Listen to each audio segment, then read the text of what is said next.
High. তো আজকে আমরা একটা অর্ডিনারি ডিফারেনশিয়াল ইকুয়েশনের একটা টপিক নিয়ে আলোচনা করব।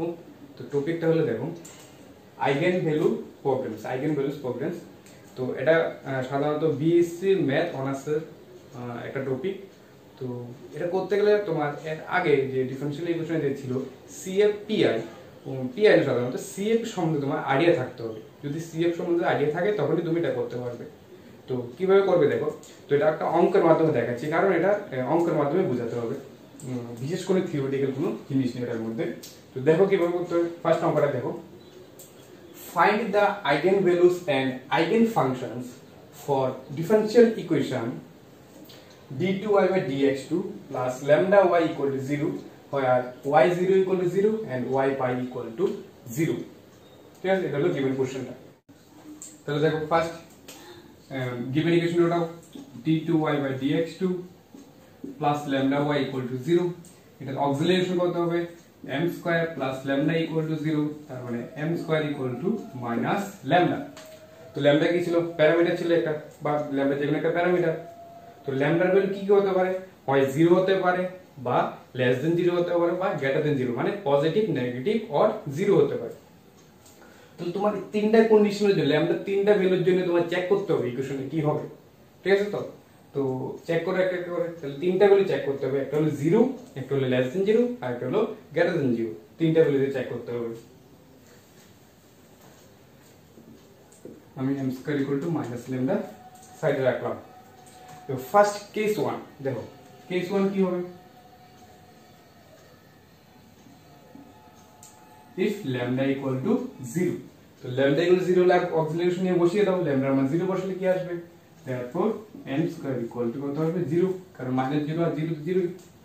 তাহলে m equal to 0, 0 যদি দুইটা ইকুয়াল হয় তাহলে cf এর সলিউশন কত ছিল? c1 plus c2x into e to the power 0 into x, তার মানে কত? c1 plus c2x, এটা হলো y equal to আসলো। এবার বাউন্ডারি কন্ডিশনগুলো ইউজ করো। বাউন্ডারি কন্ডিশন কি ছিল? y0 equal to 0, এটা মানে কি? এখানে x এর মান কত? 0, আর y এর মান কত? 0। ঠিক আছে, আর y pi equal to 0, এটা মানে কি? x এর মান কত? পাই, আর y এর মান কত? 0। তাহলে প্রথম বাউন্ডারি কন্ডিশন পুট করে দাও, আমি ডাইরেক্ট বসিয়ে দিচ্ছি, তোমরা লিখতে পারো। তাহলে x এর মান কত এখানে? 0, আর y এর মান কত?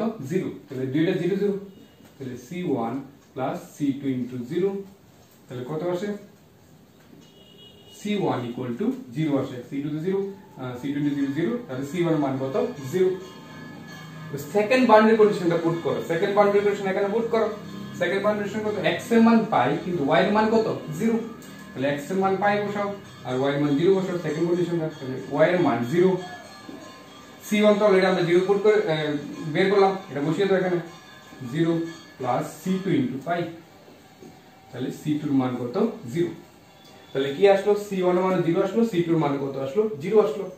তাহলে y এর মান কত হবে? therefore y equal to হবে, এখানে c1 এর মান 0, c2 এর মান 0, তার মানে y এর মান কত আসবে? 0। তো y এর মান 0 মানে এটা একটা ট্রিভিয়াল সলিউশন। ট্রিভিয়াল মিন্স হলো obvious, এটা তো হবেই। দেখো ইকুয়েশনটা কি তোমার এটা, এটা একটা সলিউশন কত? y equal to 0, এটা তো অলওয়েজ পসিবল। কিভাবে দেখো, y এর মান 0, তাহলে এটা ফার্স্ট অর্ডার করলে কত আসবে? 0 আসবে। dy dx কত আসবে? 0 আসবে। তো সেকেন্ড অর্ডার করো, এটা যদি সেকেন্ড অর্ডার করো কত আসবে? d2y by dx2, 0 ডেরিভেটিভ কত? আমার 0ই আসবে। তো y এর মানে 0, d2y মানে 0, এখানে যদি পুট করে দাও রেজাল্ট কত আসবে? 0 আসবে। তো স্যাটিসফাই করে। তাহলে খেয়াল রাখবে এটার একটা সলিউশন কত? এটার একটা solution always y equal to 0। আর এই যেটা অবভিয়াস ব্যাপার এটাকে আমরা বলি ট্রিভিয়াল, কিন্তু আমরা ট্রিভিয়াল হলে চলবে না, এখানে কি বার করতে হবে? নন ট্রিভিয়াল বের করতে হবে, মানে y equal to 0 আসলে হবে না। ঠিক আছে, তো তাহলে নন ট্রিভিয়াল সলিউশন দরকার। তাহলে lambda equal to 0 তে ট্রিভিয়াল সলিউশন আসলো, তাহলে এটা হবে না। তো সেকেন্ড কন্ডিশনে যাই, যে lambda ভ্যালু এবার লেস দেন পুট করি।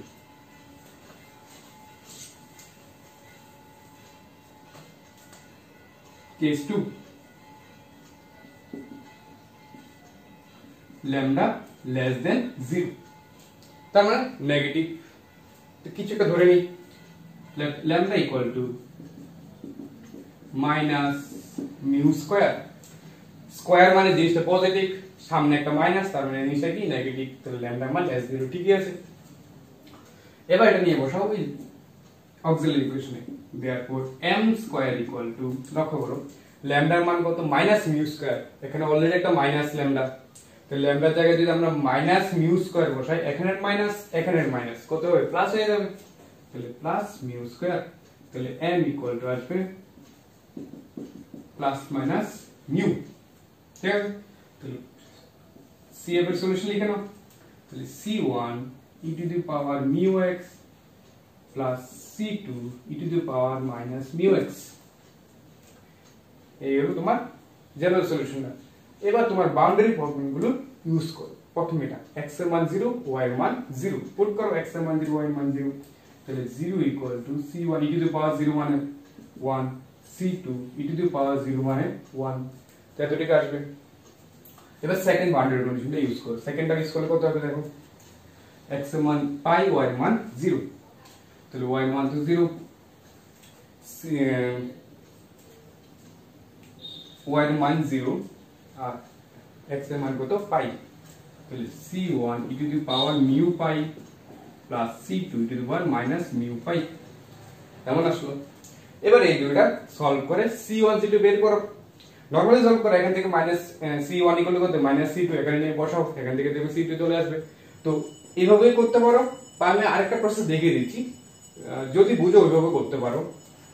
দেখো কিভাবে, এটার কোএফিশিয়েন্ট গুলো কত 1 1, লক্ষ্য করো C1 এর কোএফিশিয়েন্ট কত 1, C2 এর কোএফিশিয়েন্ট কত এখানে 1, এখানে C1 C2 এর কোএফিশিয়েন্ট কত e to the power mu pi, এটা কত e to the power minus mu পাই।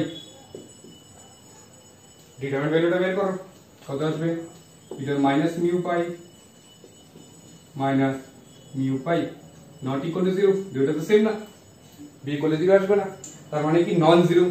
যদি ডিটারমিনেন্ট ভ্যালু নন জিরো আসে, তার মানে ইকুয়েশনগুলো কি লিনিয়ারলি ইন্ডিপেন্ডেন্ট। মনে করে দেখো লিনিয়ারলি ইন্ডিপেন্ডেন্ট, যদি লিনিয়ারলি ইন্ডিপেন্ডেন্ট হয় তখন কি ছিল যে C1 C2 এর ভ্যালু কত আসবে 0 আসবে, C1 C2 এর ভ্যালু কত আসবে 0 আসবে। ঠিক আছে, তাহলে C1 C2 0 এখানে বসিয়ে দাও, therefore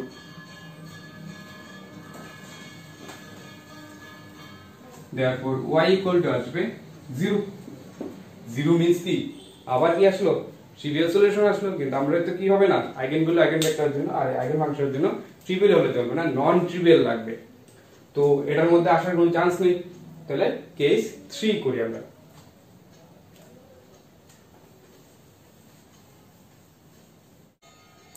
এবার দেখো কেস 3 কিভাবে করবেন। কেস 3 ল্যামডা গ্রেটার দেন 0, তাহলে প্রথম চেক করলে ল্যামডা ইকুয়াল টু 0 চেক করলাম, ল্যামডা লেস দেন 0 চেক করলাম, 3 নাম্বার কেসে কত ল্যামডা গ্রেটার দেন 0। আগে দুইটার মধ্যে আমরা কোনো ট্রিভিয়াল সলিউশন আর নন ট্রিভিয়াল কোনো সলিউশন পাইনি। এবার দেখো lambda greater than 0, then lambda equal to mu square, যদি গ্রেটার দেন 0 একটা পজিটিভ ভ্যালু ধরে নিলাম। ঠিক আছে, lambda equal to mu square. এবার আমরা যে ছিল অক্সিলারি ইকুয়েশন কি ছিল x square equal to minus lambda, ওটার মধ্যে নিয়ে বসা, তাহলে m square equal to minus mu square, তাহলে m equal two plus minus i mu, তার মানে y ইকুয়াল টু আসবে c1 cos mu x plus c2 sin mu x, এরকম আসবে। CF এর ফর্মুলা ইউজ করলাম। এবার দেখো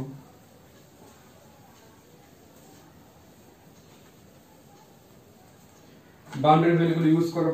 প্রথম কি ছিল y এর মান 0, x এর মানও 0 পুট করো, এখানে y এর মান 0 পুট করো, x এর মান 0 পুট করলে কত আসবে c1 cos 0 মান তো 1 প্লাস c2 sin 0 মান কত 0, তার মানে c1 এর মান কত আসবে 0 আসবে। ঠিক আছে, প্রথম যেটা ছিল এটা বসালাম আর কি, y 0 ইকুয়াল টু 0 আর একটা ছিল y পাই ইকুয়াল টু 0।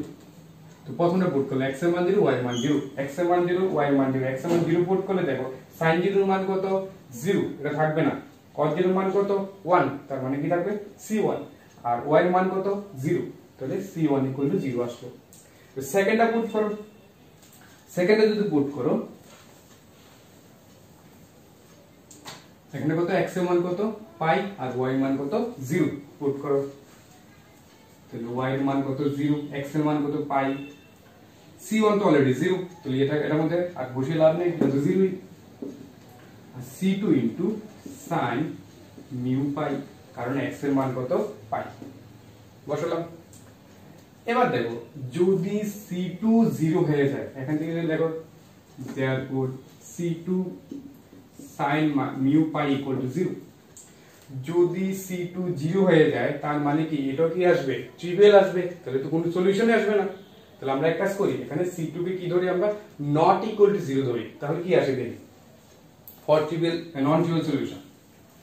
তাহলে এখানে লিখো for c2 not equal to 0, c2 কে আমরা not equal to 0 ধরলাম, তাহলে কি আসে, তো c2 not equal to 0 আসে, তার মানে এটার মানে 0 হতে বাধ্য, কারণ দুইটার গুণফল কত 0, এটা যদি not equal to এটা তো 0 হবেই।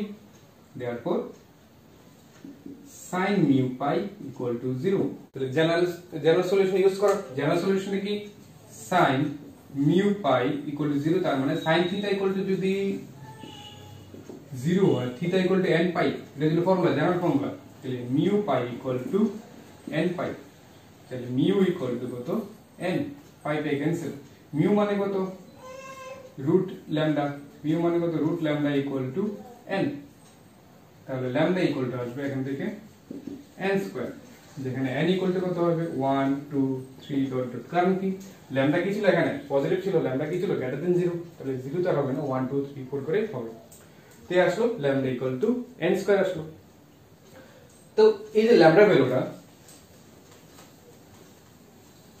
এটাকে আমরা বলি eigen values, therefore the eigenvalues are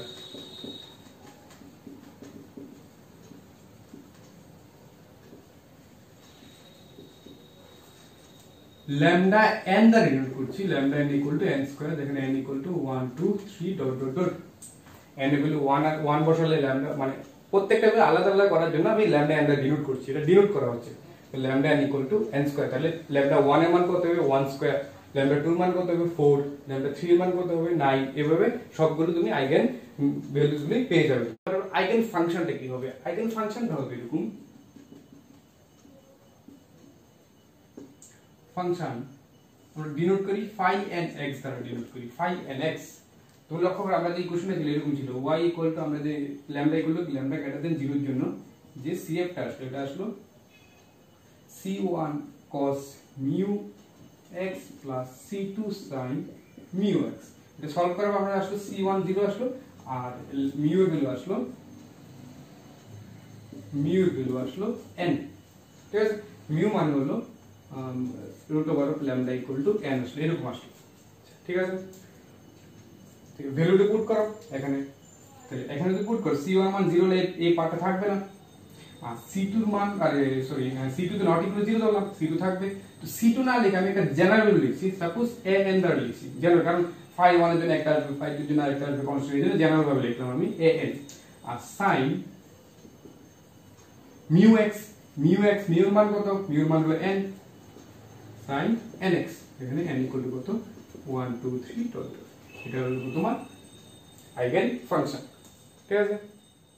okay, thank you.